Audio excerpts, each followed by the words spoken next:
Assalamualaikum warahmatullahi wabarakatuh.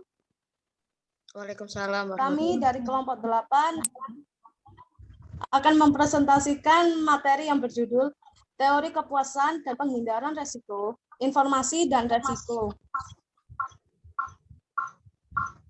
Yang beranggotakan 1. Saya sendiri, Nailatul Mazaro, NIM 202010200. 2. Ada Kofifa Kidatul Faiza, NIM 202010200-103. 3. Ada Dia Rahmadani 2020110200114. 4. Ada Rosmanta Adiwijaya, NIM 202010309. 5. Ada Asmi Imami NIM 2020110200334. Teori kepuasan.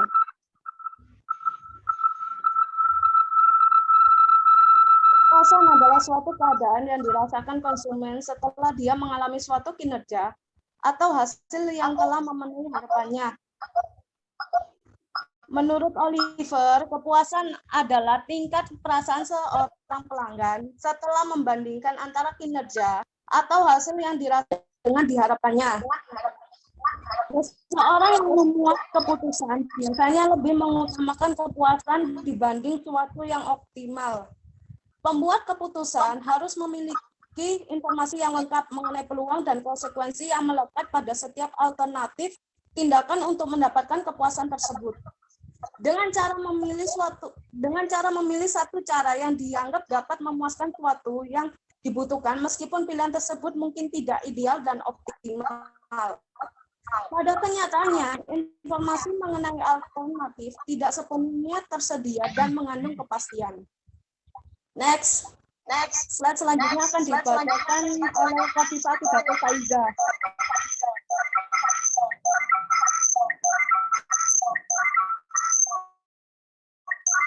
Penyesuaian model valuasi untuk risiko.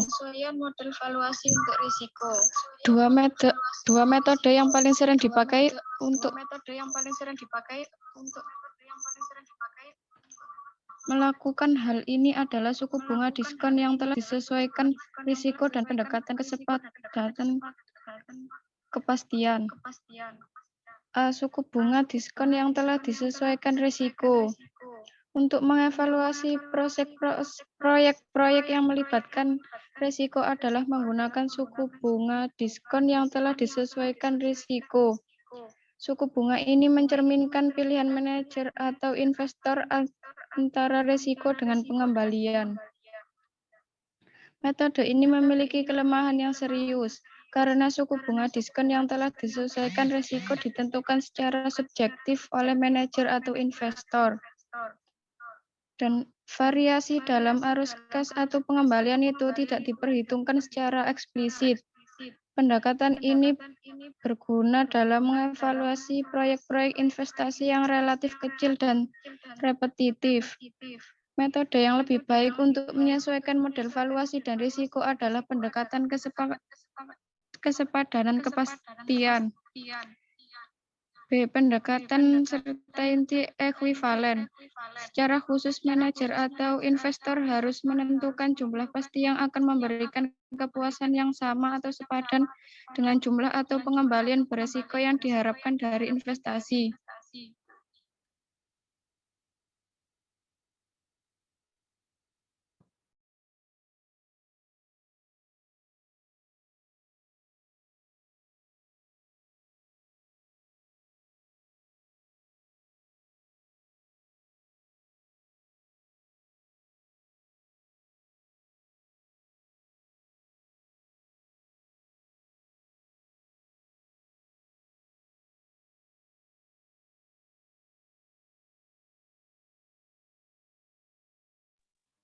Teknik-teknik lain untuk memperhitungkan risiko dalam pembuatan keputusan.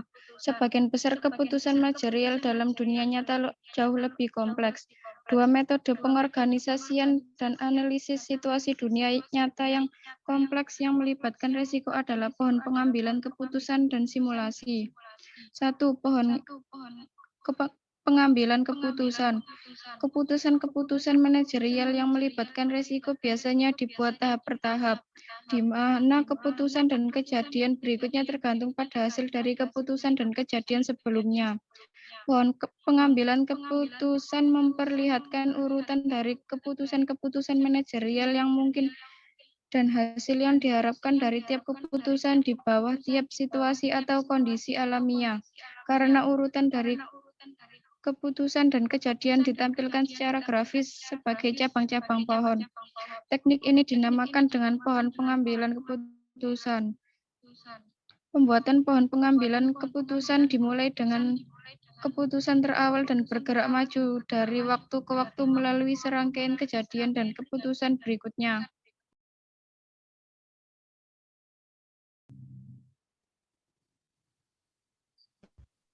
Slide selanjutnya akan dibacakan oleh Dia Rahmadani. Simulasi, metode lain yang bisa digunakan untuk menganalisis situasi pembuatan keputusan kompleks di dunia nyata yang melibatkan resiko adalah simulasi. Langkah pertama dalam simulasi adalah pembuatan model otomatis untuk situasi pembuatan keputusan manajerial yang ingin disimulasikan.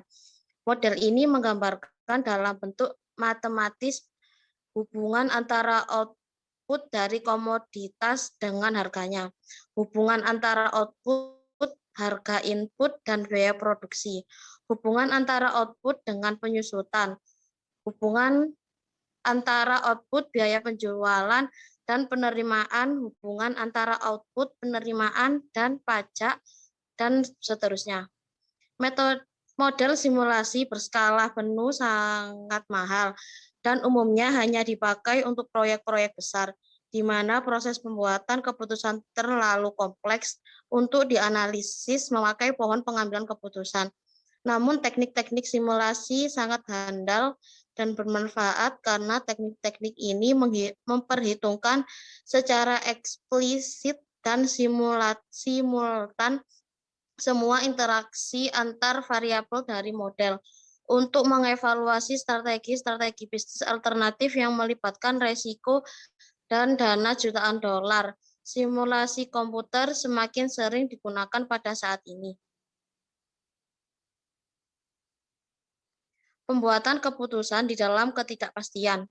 Ketidakpastian merupakan situasi yang mengandung lebih dari satu hasil yang mungkin dari suatu keputusan dan probabilitas kemunculan tiap hasil tidak diketahui atau tidak berarti.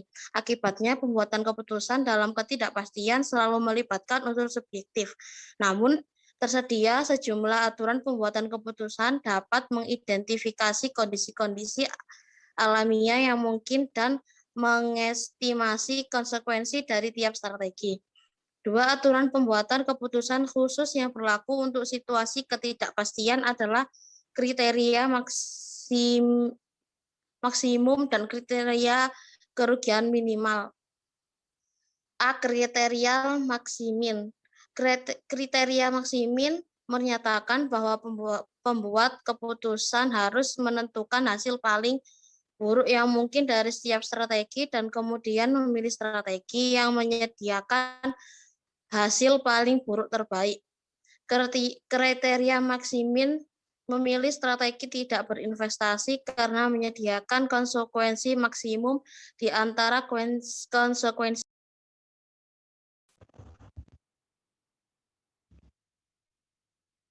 Slide selanjutnya akan dibacakan oleh Rosmanta Diwijaya. Kriteria kerugian minimax. Aturan pembuatan keputusan spesifik lain dalam kondisi ketidakpastian adalah kriteria kerugian atau penyesalan minimax atau minimax regret criterion. Kriteria ini menyatakan bahwa pembuat keputusan harus memilih strategi yang meminimumkan penyesalan atau biaya oportunitas maksimum dari keputusan yang salah, apapun kondisi alamiah yang muncul secara aktual. Kerugian atau penyesalan diukur oleh selisih antara tingkat pengembalian dari strategi terbaik di bawah kondisi alamiah yang sama. Dasar pemikiran dari pengukuran kerugian atau penyesalan seperti ini adalah bahwa seandainya kita memilih strategi terbaik, yaitu strategi yang memiliki ganjaran tingkat pengembalian tertinggi, untuk kondisi alamiah tertentu yang telah terjadi secara aktual, maka kita tidak akan menyesal. Tetapi seandainya kita memilih strategi-strategi yang lain, maka kerugian atau penyesalannya adalah selisih antara tingkat pengembalian dari strategi terbaik di bawah kondisi alamiah tertentu yang telah terjadi dengan tingkat pengembalian dari strategi yang dipilih.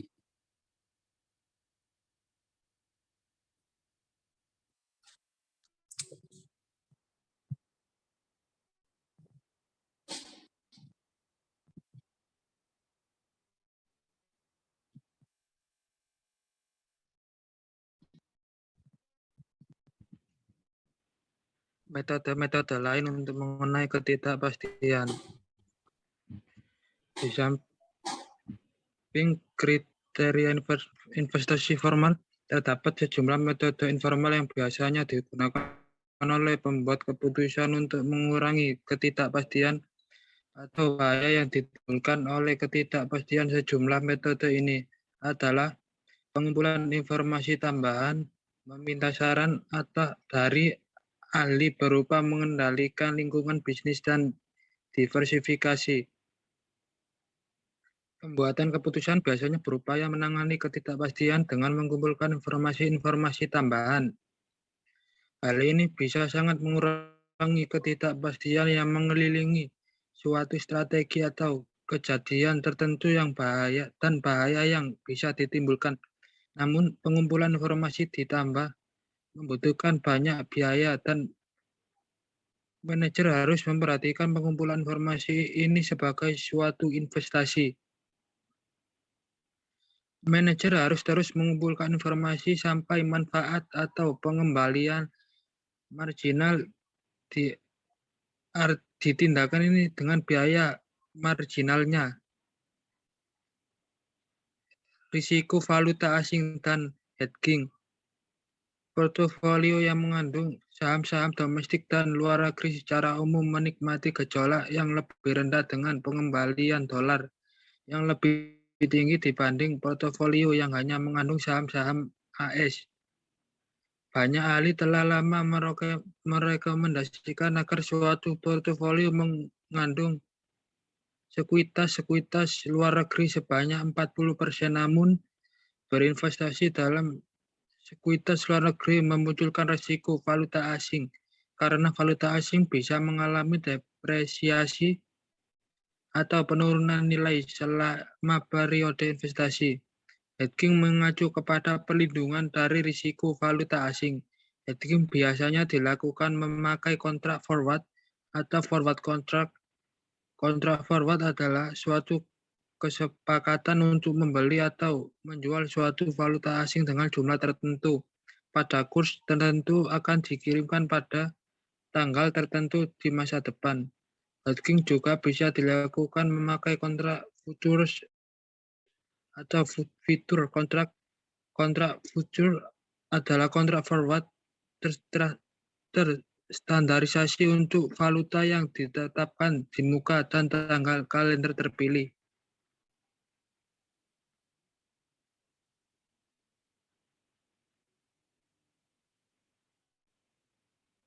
Informasi dan risiko. Risiko seringkali berasal tidak memadai informasi. Hubungan antara informasi dengan risiko dapat dianalisis dengan mengkaji informasi asimetris atau asymmetric information, pilihan berlawanan atau adverse selection, dan bahaya moral atau moral hazard. 1. Informasi asimetris atau asymmetric information. Informasi asimetrik terjadi jika salah satu pihak dari suatu transaksi memiliki informasi lebih banyak atau bahkan lebih baik dibandingkan pihak lain. Pada umumnya, pihak penjual yang memiliki informasi lebih banyak tentang produknya dibandingkan pembeli. Meski kondisi sebaliknya bisa juga terjadi.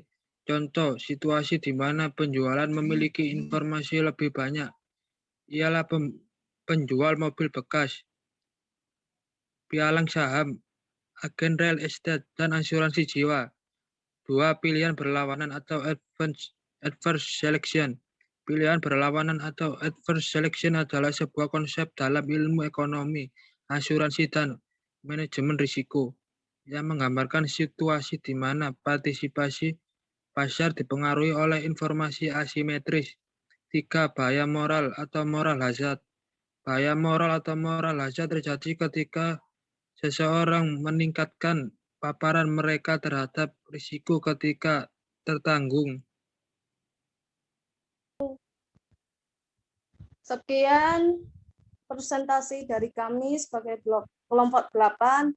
Bila ada salah kata, mohon maaf dari kami. Kami akhiri. Terima kasih. Wassalamualaikum warahmatullahi wabarakatuh. Waalaikumsalam. Waalaikumsalam warahmatullahi wabarakatuh.